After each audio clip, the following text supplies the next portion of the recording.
Flávio Dino de Castro e Costa.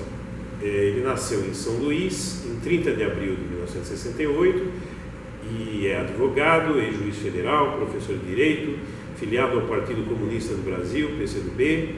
Em 2006, Flávio Dino foi eleito deputado federal pelo Maranhão, exercendo seu mandato até 1º de fevereiro de 2011. Foi diretor da Escola de Direito de Brasília, do Instituto Brasiliense de Direito Público, IDP, e também presidente do Instituto Brasileiro de Turismo, Embratur, cargo que ocupou até março de 2014, devido à sua pré-candidatura ao governo do Estado do Maranhão. Em 2014, Flávio Dino foi eleito governador com 63,52% dos votos válidos, sendo o primeiro governador eleito que não foi apoiado pelo partido do governo e a segunda vez que um candidato do grupo político liderado por José Sarney não é eleito. A primeira vez foi em 2006, quando Jackson Lago venceu Rosiana Sarney. Lago foi cassado em 2009 e Flávio Dino também é o primeiro filiado ao PCdoB a governar o Estado da Federação, desde a cisão com o PCdoB em 1962. Flávio assumiu o mandato em 1º de janeiro de 2015. Tudo bem, governador? Prazer conversar contigo, conversar com todos que nos assistem, num momento tão instigante, tão interessante, tão desafiador da vida política no país. Governador, com uma trajetória como essa que eu expus aqui, envolvendo o projeto que o senhor representa, não dá um frio na barriga diante de tanta responsabilidade? Bom, claro que dá, mas é bom. Frio na barriga ajuda a você agir com a velocidade necessária, porque se você não tem emoção, significa que você não serve para governar, porque você, obviamente, governa segundo parâmetros racionais, segundo as leis, segundo um programa, segundo ideias, mas você tem que ter sentimento, você não pode ser máquina. Você tem que realmente se sentir servidor público, não apenas na acepção jurídica ou burocrática do termo, mas você tem que ter esse sentido de missão mesmo, de servir ao público. Então, claro que eu sinto muita responsabilidade por essas questões pessoais, mas sobretudo por esse aspecto social, porque não é um projeto individual. Não sou eu que estou em questão apenas. Obviamente é um desafio para mim enorme, o maior que eu já enfrentei, mas é um desafio que tem uma dimensão coletiva. E isso, naturalmente, para quem tem sentimento, para quem tem coração, para quem tem espírito, alma, é claro que às vezes assusta, às vezes dá medo, dá frio na barriga, mas a adrenalina é fundamental para que você sobreviva. Então eu governo sempre com esse sentido de que cuidar da vida das pessoas, ajudar a transformar a vida das pessoas, cuidar de serviços que interessam a milhões de pessoas é realmente uma coisa muito importante, de muita responsabilidade. Governador, eu realmente vejo a importância, eu tenho dito para as pessoas aqui da sua equipe, e eu quero dizer para as pessoas que estão assistindo a sua entrevista, que em um momento em que a esquerda brasileira sofre um processo, eu diria até de aniquilação por parte de uma certa direita, a experiência do governo Flávio Dino se reveste de uma importância muito grande em razão do seu êxito brilhante que a gente está constatando aqui através de alguns dos seus programas que eu fui conhecer nesses dias que antecederam esta entrevista e que me impressionaram, porque vai ficar claro para as pessoas que vão assistir e que talvez expliquem a altíssima aprovação que o senhor tem. O senhor tem mais de 60% de aprovação aqui do povo maranhense. Até o presente momento, graças a Deus, sim. A gente tem são quase 2 anos de governo. Uma aprovação positiva que se mantém desde o começo do governo, mais ou menos ali em sintonia com o que as urnas decidiram. Nós tivemos 63% dos votos válidos e mantemos mais ou menos essa aprovação nesse período, o que é bastante bom. O que eu quero dizer para para você que está assistindo é justamente que um governador de esquerda, primeiro governador do PCdoB, um homem que tem trabalhado, um governante que tem trabalhado no sentido de incluir socialmente uma população esmagada por oligarquias que oprimiram este Estado durante décadas, é muito importante para que a esquerda comece a se encontrar, para se reestruturar até o processo se reestruturar após esse processo de aniquilação que tem sido movido contra a esquerda brasileira. Então, eu sou do partido do governador, todo mundo sabe, mas aqui o que eu quero é oferecer para a sociedade, para quem possa assistir estas imagens, esse programa, uma noção de como é que políticos podem ignorar essa campanha de destruição, de aniquilação, e colocar a cabeça no trabalho e fazer a única coisa que interessa para o povo, que é governar para o povo, como o governador Flávio Dino está fazendo. E nos primeiros dias aqui em São Luís, onde eu cheguei aqui na quinta-feira destas semanas finais de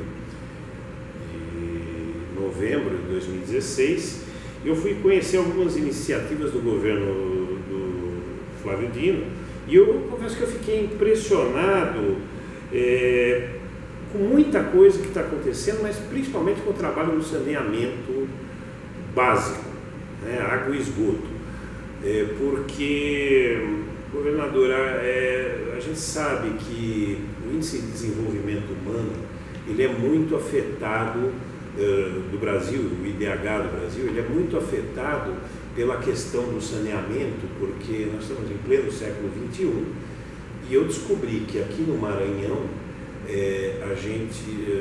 o povo maranhense, até que o senhor chegasse ao governo, tinha cerca de 4% de tratamento de esgoto.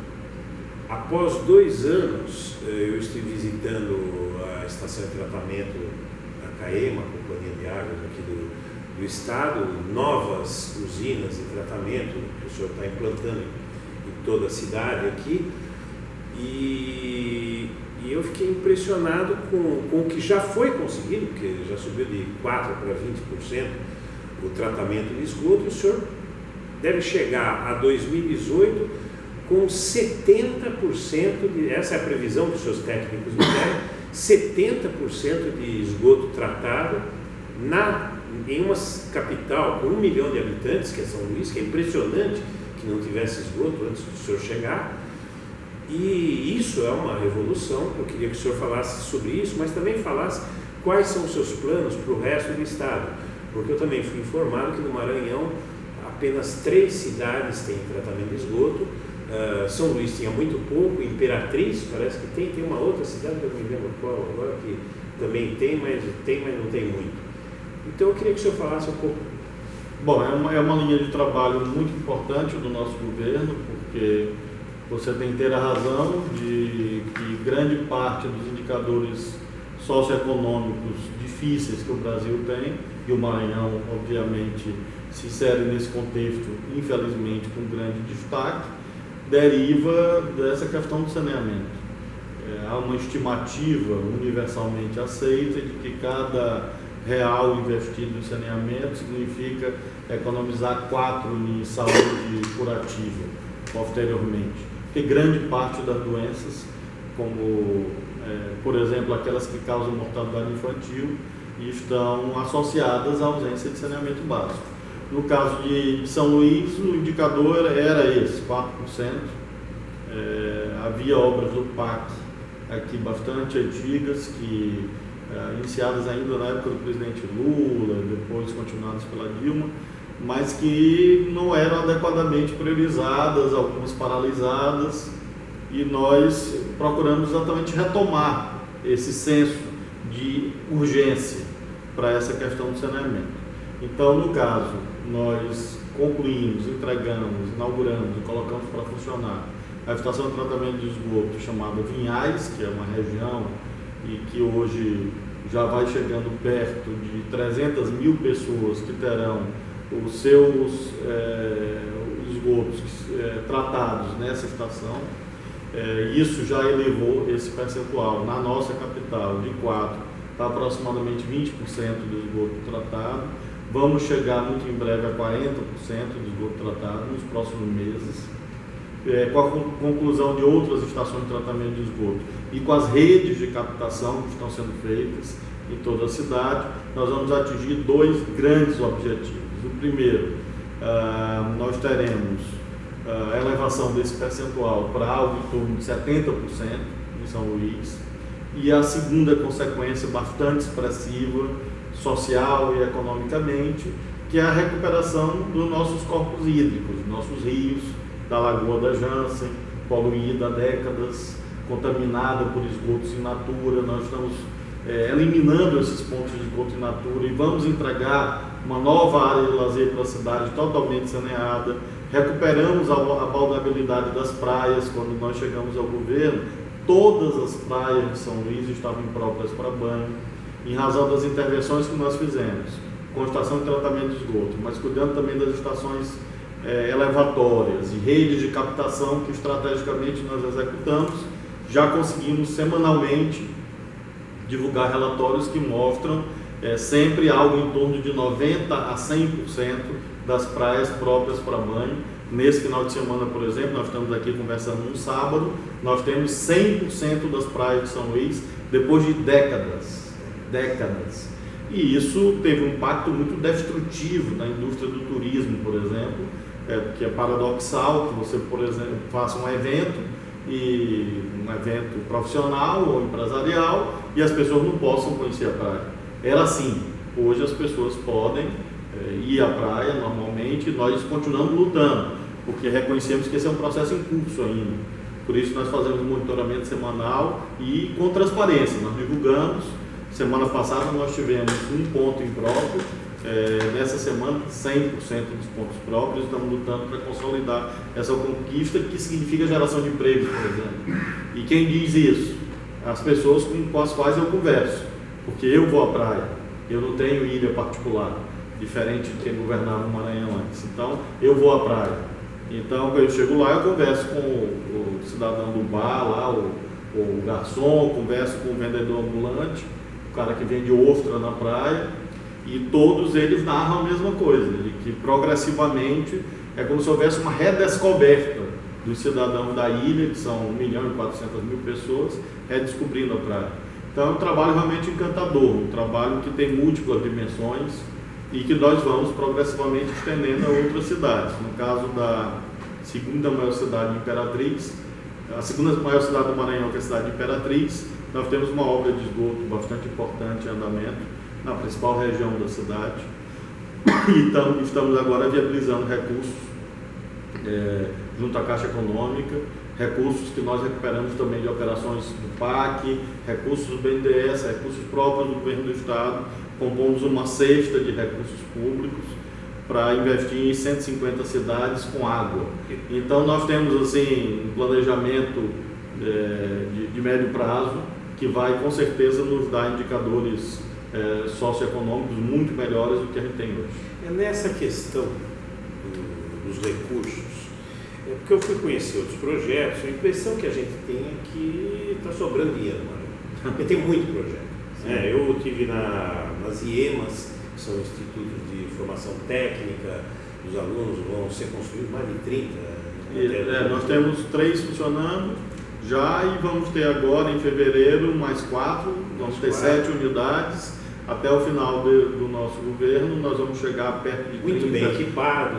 São escolas de tempo integral, laboratórios, eu tive lá, eu vou... É um grande sucesso. As pessoas vão ver algumas imagens tal, que eu fiz. Mas eu, além disso, eu fui conhecer alguns dos hospitais de alta complexidade que estão sendo feitos, que não havia. Havia regiões onde simplesmente as pessoas morriam. Aqui no Maranhão, por falar do hospital, são 5 hospitais. O ex-governador Jackson Lago, saudoso ex-governador Jackson Lago, cunhou uma expressão que ficou muito conhecida, que ele chamava de procissão de ambulâncias, que era a terapia mediante a ambulância. Então, praticamente todo mundo demandava o sistema de saúde de São Luís. Nós encontramos obras com financiamento do BNDES que estavam paralisadas, algumas delas, outras no estágio bem incipiente. Nós concluímos, equipamos, colocamos para funcionar e mantemos.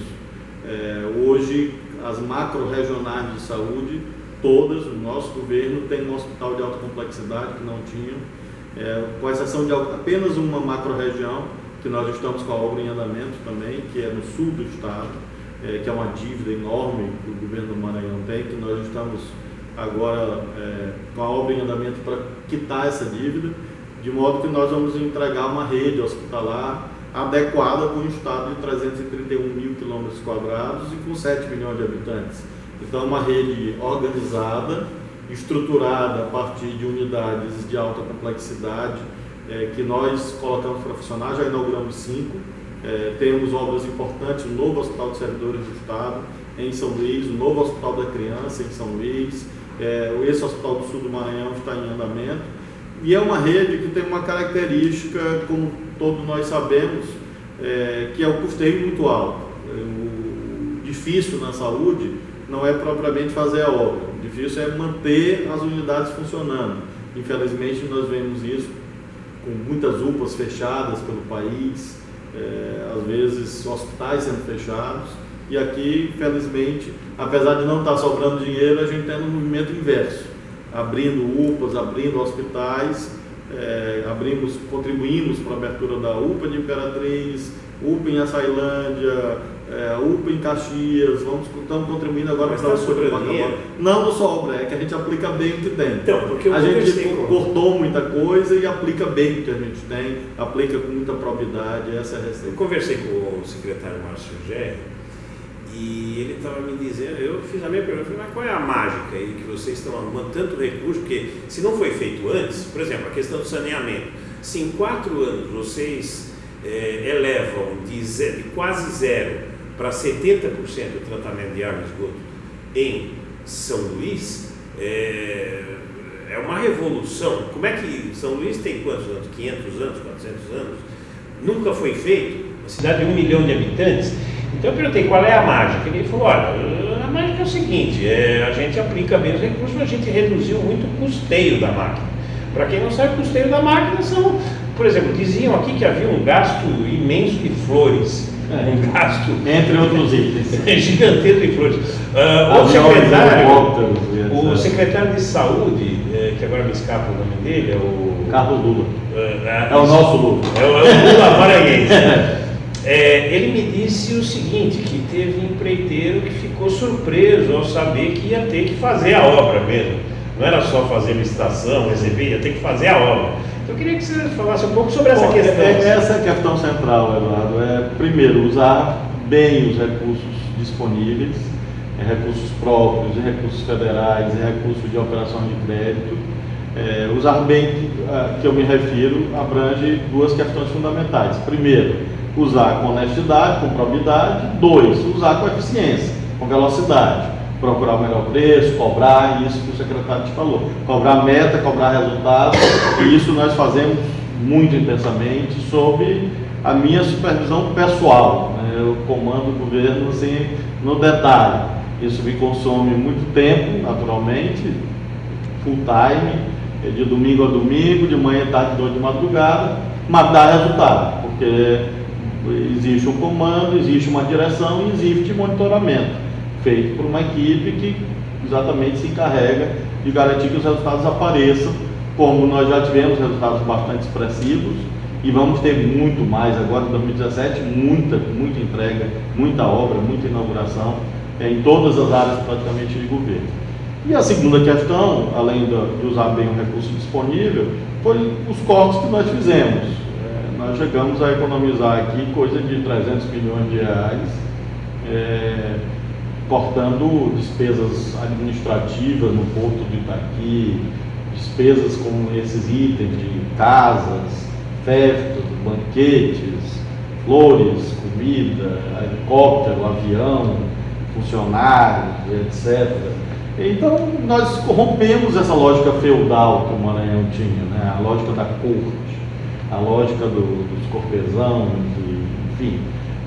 Tem gente que não gosta disso, tem gente que, às vezes, no restaurante, a pessoa me olha lá de cara feia, porque ela provavelmente... lucrava.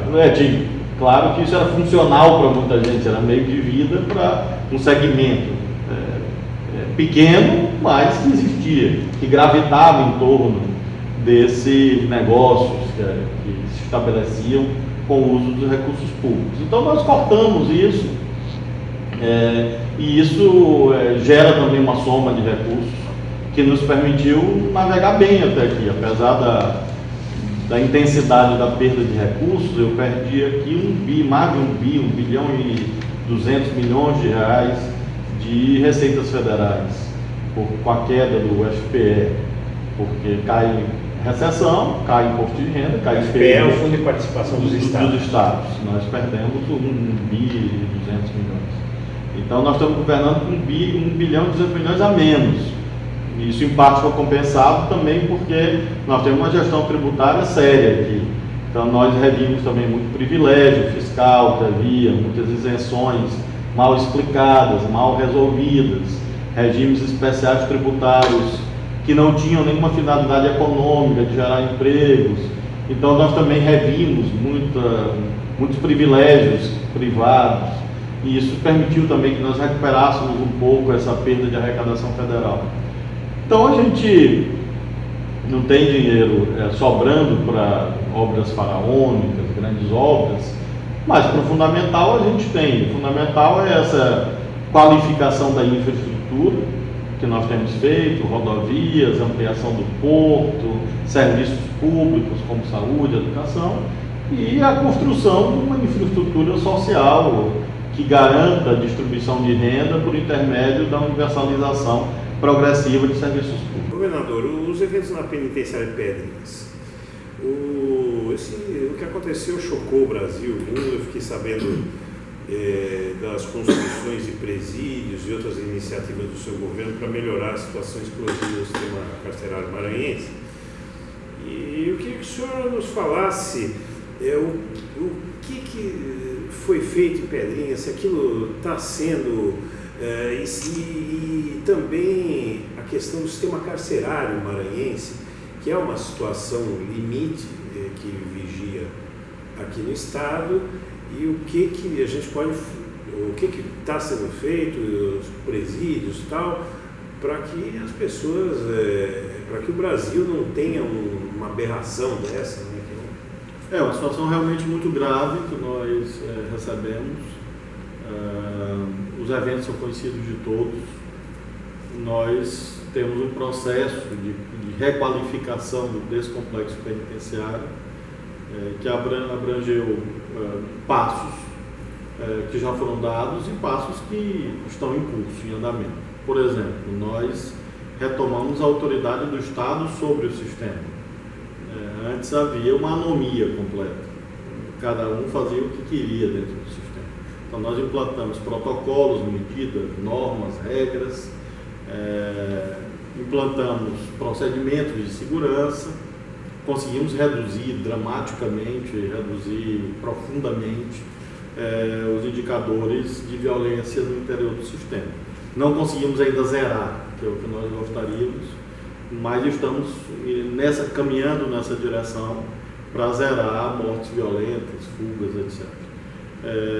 Nós ampliamos o número de vagas, 1.800 novas vagas que foram geradas a partir de medidas gerenciais, obras também que foram executadas em várias regiões, e estamos também modernizando o complexo com, por exemplo, a implantação de equipamentos de revista por body scan, para pôr fim à chamada revista vexatória e melhorar a segurança. Só na primeira semana que esse sistema funcionou, foi recentemente inaugurado, nós pegamos, por exemplo, celulares dentro de ventilador, por exemplo. Celulares que é um clássico em todo o sistema penitenciário, infelizmente, da transporte clandestino de objetos, marcadamente celulares, usando o próprio corpo. dos visitantes, às vezes dos advogados, eventualmente.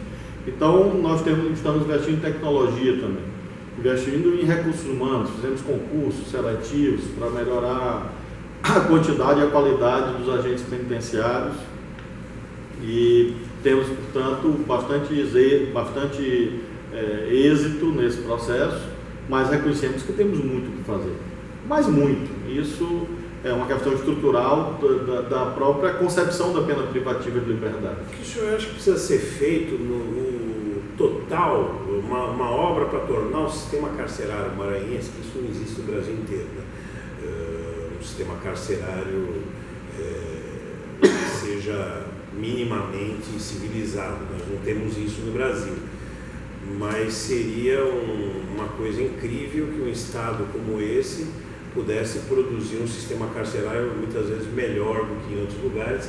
Eu acho que isso para a autoestima até dos povos das regiões norte e nordeste, que sofrem muitas vezes com um certo preconceito, seria muito positivo. Eu acho que nesse sentido a iniciativa, o Maranhão, o seu governo no Maranhão, ele pode ser histórico para essa região. Nós estamos caminhando com esses investimentos que abrangem, por exemplo, a oficina de trabalho. Nós multiplicamos por 5 o número de presos que estudam. Nós estamos ampliando o acesso ao trabalho. São medidas que são essenciais para que a pena privativa de liberdade cumpra um dos seus objetivos. Agora, por outro lado, e essa não é uma questão maranhense, sim, brasileira e em larga medida até internacional, quando a gente olha, por exemplo, a situação do sistema penal e penitenciário dos Estados Unidos, encontramos, infelizmente, por uma hegemonia de um certo pensamento jurídico, a ideia de que punição é igual à prisão. E, então, nós precisamos também, por outro lado, para não ficar enxugando gelo, romper com uma certa cultura do encarceramento. A pena privativa de liberdade deve ser excepcional. Ela não pode ser banalizada, porque ela é intrinsecamente violenta. E ela deve ser uma espécie de última ratio do Estado, né? Um último instrumento, e não algo ordinário, por uma certa visão de espetacularização que, em um certo sentido, se impôs globalmente. Então, muita gente aplaude prisão de pessoas que, se você olhasse racionalmente, poderiam ter outras punições, tão eficazes quanto, no sentido da reprovação social daquela conduta, e que não gerariam esses subprodutos de, por exemplo, você enxugar gelo, porque se você encarcera todo mundo, uma espécie de alienista do Machado de Assis, né, bota todo mundo para dentro da Casa Verde, você obviamente vai demandar cada vez mais recurso público para manter isso. Não é uma questão, portanto, apenas financeira, mas é também financeira. É uma medida de racionalidade e uma medida humanizadora. Então nós temos, sem dúvida nenhuma, algumas dezenas de milhares, talvez centenas de milhares de presos no Brasil que poderiam estar cumprindo a sua penalidade, a sua reprovação social de outro modo, com as chamadas penas alternativas. E esse é um debate que não diz respeito aos governos, diz respeito ao sistema de justiça, sobretudo.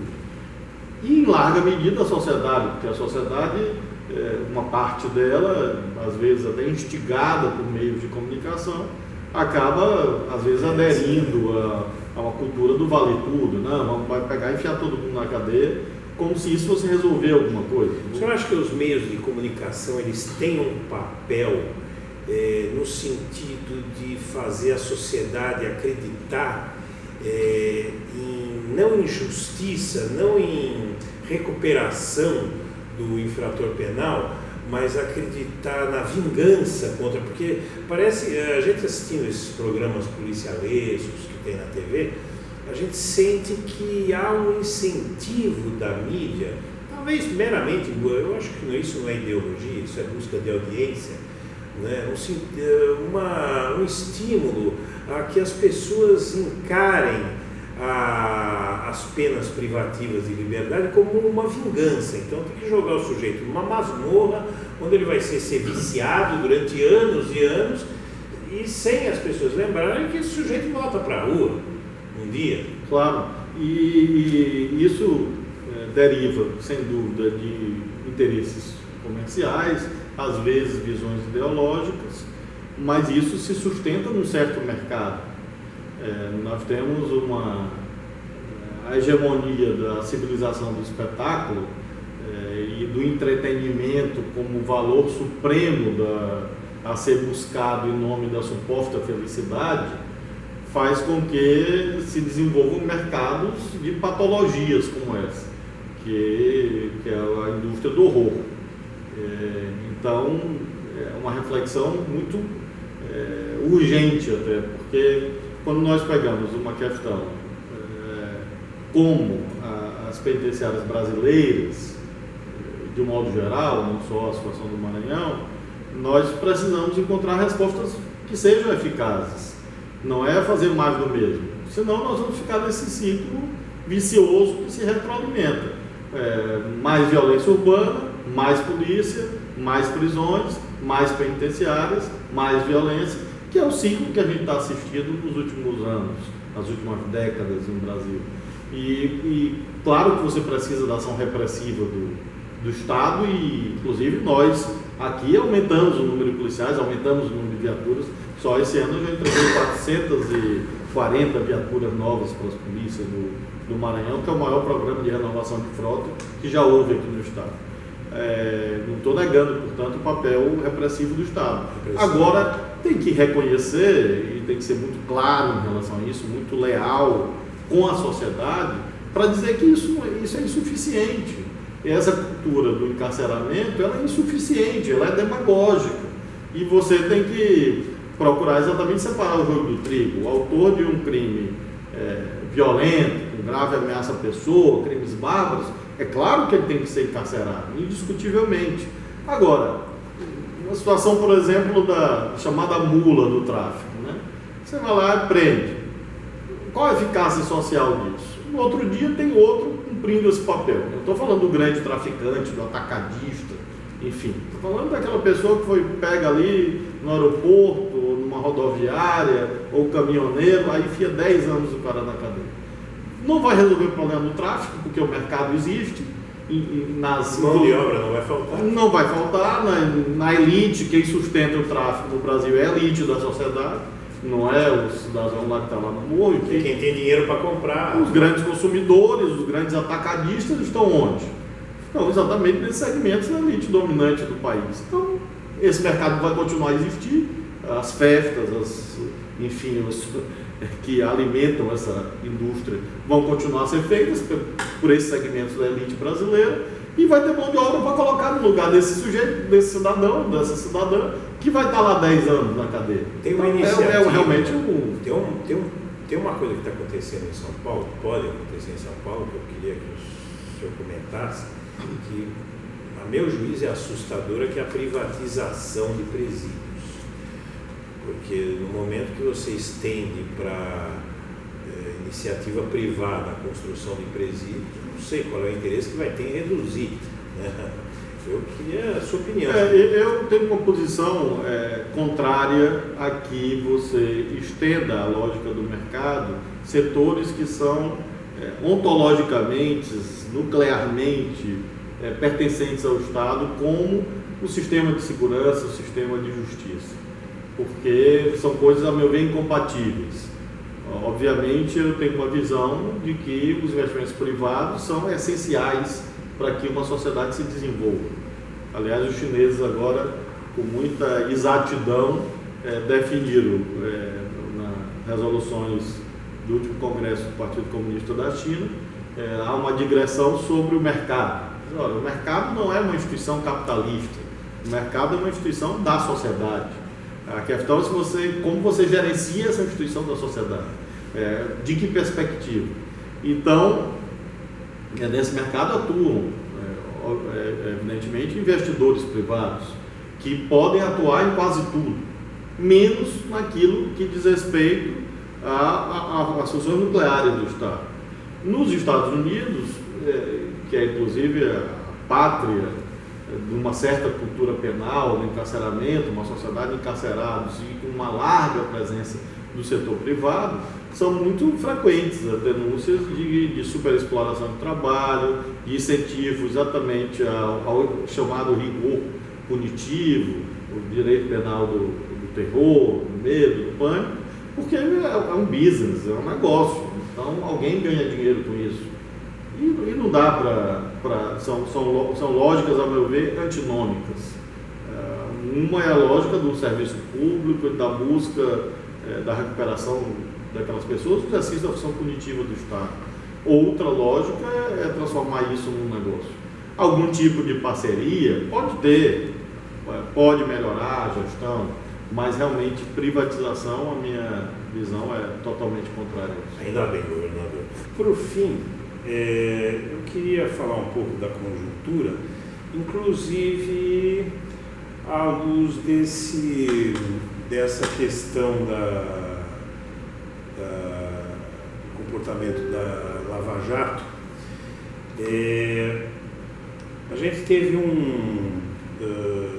uma notícia hoje na Folha de São Paulo de que a sede da Polícia Federal em Curitiba, ela parou na última sexta-feira para a gravação das cenas de um filme que está sendo feito, onde o protagonista do filme é o juiz Sérgio Moro, um ator global que vai interpretar. Outros atores da Globo tem mais uma politização, assim, Wagner Moura, por exemplo, que se recusou a fazer esse filme. E nesse momento, o senhor, como ex-juiz federal, como advogado, como uma pessoa que conhece o direito, como é que o senhor vê essa espetacularização da Lava Jato, essa postura da Polícia Federal? Eu vou lhe jogar mais um elemento para considerar. Recentemente, o autor de um livro sobre a Operação Manipulite na Itália, eu esqueci o nome do sujeito, ele esteve aqui no Brasil e ele inspirou, inclusive, com a obra dele sobre a Operação Mãos Limpas na Itália, ele inspirou o juiz Sérgio Moro. Segundo o próprio Sérgio Moro, foi jantar com o Moro e ele fez uma crítica muito contundente à Lava Jato, dizendo que as semelhanças entre a Lava Jato e a Operação Mãos Limpas na Itália é uma semelhança muito tênue, porque aqui no Brasil a Operação Mãos Limpas na Itália pegou todos os partidos, de direita, de esquerda, pegou todo mundo. E aqui no Brasil só pega o PT, basicamente aliados do PT, né? Como, por exemplo, Sérgio Cabral, Garotinho, outros, o próprio Cunha, gente que estava aliado ao PT. Então ele só foca uma vertente, sendo que há denúncias de corrupção contra muitos tucanos. O caso mais clamoroso, eu publiquei hoje um post sobre isso, é o do tucano Eduardo Azeredo, ex-governador de Minas, que tem um processo que se arrasta desde o século passado e não chega nunca a termo. E a gente tem denúncias contra José Serra, contra Alckmin, contra Aécio Neves, contra um monte de tucanos, e nada disso anda. A gente parece que só anda se for aliado do PT, se for petistas ou alguém com alguma ligação com o PT. Então, como é que o senhor vê essa questão da Lava Jato? Bom, em primeiro lugar é preciso repor a verdade sobre, a meu ver, duas questões fundamentais. A primeira, eu já li, bastante impressionado, pessoas dizendo que a corrupção da Petrobras começou em 2003. Não é verdade. Infelizmente não é verdade. Há um fato muito notório, que foi uma entrevista do jornalista Paulo Francis, ainda nos idos dos anos 90 do século passado, século XX, que já se referia a problemas na Petrobras. Delatores, inclusive, disseram isso, que essas relações indevidas entre funcionários, empreiteiras, empresas, data de outros governos, inclusive. E aí realmente impressiona que, não obstante a Constituição diga claramente que, pelo menos no que se refere ao ressarcimento ao erário, as ações são imprescritíveis, ou seja, não há o argumento sequer da prescrição para não investigar esses outros fatos e haver uma delimitação temporal que acaba fazendo com que a seletividade se torne objetivamente, independentemente da vontade de A ou B, porque eu não faço interpretação psicológica de um cidadão ou outro, de um ator, de um agente ou outro, mas objetivamente, no momento que você faz uma delimitação temporal arbitrária, você acaba resvalando, resultando nessa seletividade objetiva. A segunda verdade que eu acho que é necessário repor diz respeito a essa comparação, a meu ver, profundamente equivocada entre a Operação Mãos Limpas e a Operação Lava Jato. Talvez haja em comum apenas o fato de cuidar do mesmo fenômeno da corrupção política. Mas, se nós olharmos métodos de atuação, formas de atuação, instituições envolvidas, como o sistema político, num caso e no outro, foi atingido, nós vamos encontrar mais diferenças do que semelhanças. E há um dado que me inquieta muito nessas comparações. É como se a Operação Mãos Limpas tivesse resultado no grande avanço civilizacional na Itália. Não resultou, ao contrário. O sistema partidário, o sistema político da Itália foi totalmente deslegitimado e destruído. Há quem ache isso bom, porque não olha as consequências, que foi exatamente a escolha de alguém que fez governos mais corruptos do que aqueles que supostamente, que foi o Silvio Berlusconi, que depois acabou por ser denunciado, processado e condenado. Então eu realmente acho que há uma distorção imensa nessa abordagem em torno de uma causa justa. A causa é justíssima. Você combater o mau uso de dinheiro público, de gente com dinheiro na Suíça, consumo suntuoso com dinheiro público, relações promíscuas, cotidianas, com empreiteiras, etc. É claro que é uma causa universal. Agora, a pergunta a ser feita no longo arco da história, que não é uma pergunta contingencial, uma causa justa, por si só, legitima o vale tudo, legitima qualquer coisa? Acho que a resposta mais adequada ao nosso tempo e ao nosso sistema constitucional é que não. Que os fins não justificam os meios. Sobretudo quando você tem uma função precípua do direito. O direito não é um fenômeno natural, é um construto cultural, é uma instituição que tem várias funções. Por exemplo, limitar o poder. A segunda função, controlar a subjetividade de quem julga. Para isso existem as regras.